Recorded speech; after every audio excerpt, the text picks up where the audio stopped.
সানোয়ার হোসেন কৃষি পরিবারের সন্তান, ভালোবাসেন কৃষিকাজকে, স্বপ্নও দেখেন দেশের কৃষির উন্নয়ন নিয়ে। কৃষিটাকে আমি ভালোবাসি, আমার স্বপ্নটাই হলো কৃষি। কয়েক বছরের ব্যবধানে আধুনিক পদ্ধতিতে বাণিজ্যিক ভিত্তিক খামার করে কৃষি উন্নয়নে অবদান রাখায় জাতীয় কৃষি পুরস্কার পেয়েছেন টাঙ্গাইল মধুপুরের সানোয়ার হোসেন। আমি পরিকল্পনা মাফিক সবকিছু করার জন্য চেষ্টা করি এবং আমি রাষ্ট্রীয়ভাবে কয়েকটা পুরস্কার পেয়েছি। আর কোন পেশা থাকলে এটা পাইতাম। পৈতৃক জমিতে আনারস চাষ দিয়ে কৃষিকাজে যুক্ত হন তিনি। এরপর কলা, পেঁপে, ড্রাগন, পেয়ারার পাশাপাশি কফি ও কাজু বাদামের বাণিজ্যিকভাবে চাষ শুরু করেন।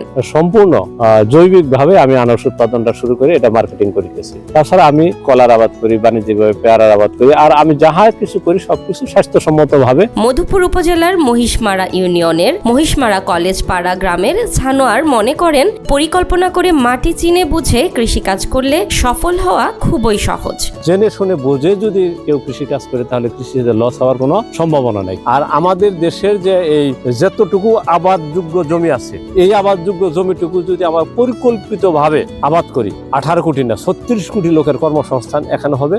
বান্ডেল থাকলে প্রতি সেনমানিতে টাকা বাঁচবে। বিকাশ সেনমানি বান্ডেল কিনে জিতুন প্রতি লেনদেনে। পড়াশোনা শেষ করে 1993 সালে সানোয়ার হাজীগঞ্জ উচ্চ বিদ্যালয়ে ইংরেজি বিষয়ে মাত্র 5 বছর শিক্ষকতা করেছেন। 5 বছর পর শিক্ষকতা পেশা ছেড়ে নিজ গ্রামে বাণিজ্যিক কৃষি খামার গড়ে তোলেন। 93 সনে ইংরেজি বিষয়ে শিক্ষকতা দিয়ে জীবন শুরু করি। বেশ কিছুদিন শিক্ষকতা করার পরে যখন ছাত্র আসে বলে স্যার বেকার হয়ে গেলাম, কি করব, তখন আমার খারাপ লাগা শুরু করলো। আসলে এইভাবে জাতিকে শিক্ষিত বানিয়ে লাভ কি করা যায়।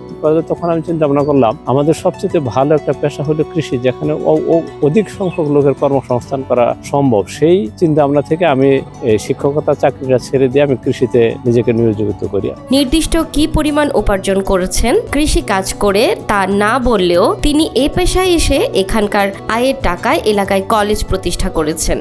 তার সফলতা দেখে স্থানীয়রাও তাকে অনুসরণ শুরু করেছেন।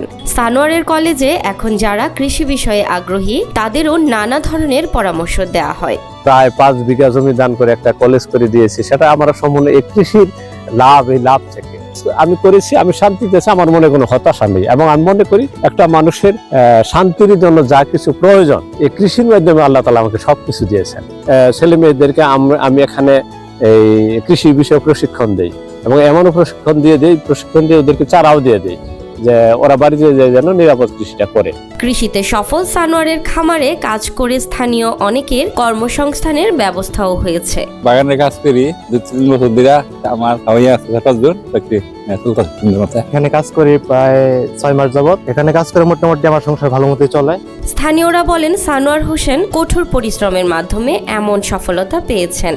তার দেখা দেখি এখন অনেক বেকার যুবক কৃষি কাজে আগ্রহী হচ্ছেন। আমি তার কাজে উৎসাহ এবং অনুপ্রেরণা পেয়ে আমি একটি পেয়ারা বাগান করেছি এবং সেখানে আমি অনেক ভাবেই লাভবান হয়েছি এবং আমার বাগান অনেক সুন্দর হয়েছে এবং সানোয়ার সাহেব আমাকে বিভিন্নভাবে পরামর্শ দিয়ে থাকেন। এলাকার আশেপাশে তারা ছোট কৃষক আছে, তারা উপকৃত হয়। তার দেখা দেখি অনেক কৃষকই বড় বড় কাজ করতে পারে।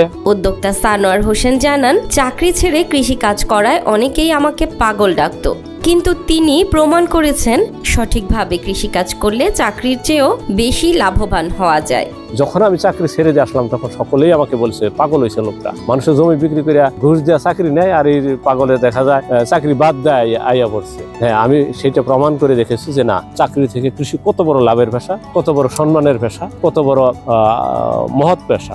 প্রায় 55 বিঘা জমিতে সানোয়ার বিভিন্ন ধরনের ফসল উৎপাদন করছেন, যেখানে প্রতিদিন 4 থেকে 5 জন শ্রমিক কাজ করেন। প্রায় 50-55 বিঘা জমিতে বিভিন্ন ধরনের ফসল উৎপাদন করি। এইটা কোনো এস্টিমেট থাকে না, তবে 4-5 জন রেগুলারই থাকে। আমি 1 একর জায়গার মধ্যে বিভিন্ন ধরনের ঔষধি বাগান করেছি। বিভিন্ন ধরনের আমলকি, হরতুকি, বহেরা, নিম, অর্জুন, যত ধরনের ঔষধি গাছ আছে সমস্ত গাছের আমি একটা কর্নার করেছি। ড্রাগন, পেঁপে, পেয়ারা, কলা, এটা আনারস, এই কয়টা হলে আমার বাণিজ্যিক ভাবে। আর শৌখিন ভাবে ধরুন যে আপাতত কমপক্ষে 30 থেকে 40 প্রকারের ফল আছে, ওটা বিক্রির জন্য না, ওটা নিজের জন্য। সানোয়ার মনে করেন, দেশের বেকারত্ব দূরীকরণে সরকার এবং বেসরকারি সহযোগিতা থাকলে কৃষিতে সাধারণের আগ্রহ বাড়বে।